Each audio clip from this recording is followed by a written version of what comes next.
16 yanvar 2000-ci il gündüz saat 13:35-də Yaradan yer üzündə müqəddəs yerləri və onlara keçmişin hansısa bir vaxtında müqəddəslikdə baxışını bəyan etdi.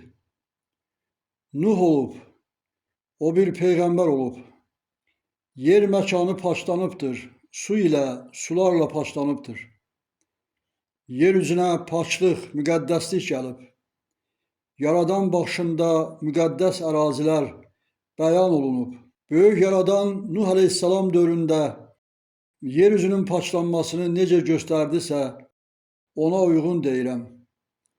Böyük Yaradanın baxışından bir işıq zolağı yarandı və onun yer üzündə izi indiki coğrafi əraziyə görə Misir ehramları yaxınlığından başlandı və hərəkətə gəldi. O hərəkət sanki yer kürəsini cızırdı.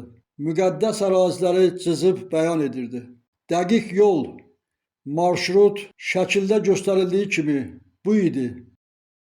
İz Ərəbistan yarımadasının cənub hissəsi ilə Hindistanın yarısından keçməklə hərəkət edib şimal istiqamətinə qalxdıqdan sonra Tibet də daxil olmaqla və Çinin bir hissəsini keçməklə paçlanan böyük bir sahəni əhatə etməyə başladı.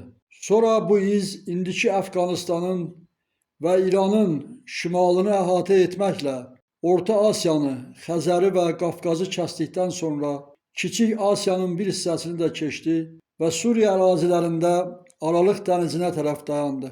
Bax, tarixlərə bax, onlara bax. O ərazi nəzərimdə, müqəddəsliklə nəzərimdə göndərilənlərim göndərilib o əraziyə, xətt arasına göndərilib.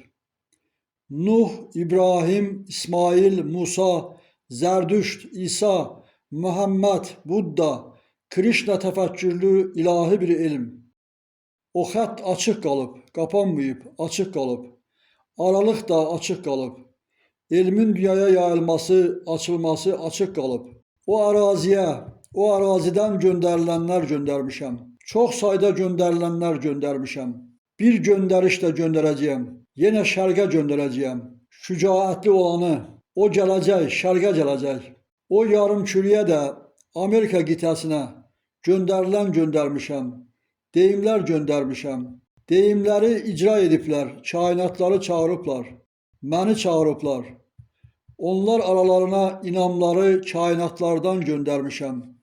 Mənə bağlılıqla göndərmişəm. O məkan müqəddəsdir. Baxışdadır, müqəddəsdir. Sənə onu da deyim ki, yer üzündə gələcəkdə, deyək ki, məhşər olsa və bunun nəticəsində planet tanınmaz dərəcədə dəyişsə də, böyük Yaradanın baxışından yaranan bu işıqlı sahə əbədilik qalacaq və kainatdakı ağgeyimli müqəddəslərə bir mayak rolunu oynayacaqdır. Çünki bu sahə müqəddəsdir və müqəddəslik isə heç bir zaman itmir, əbədi qalır.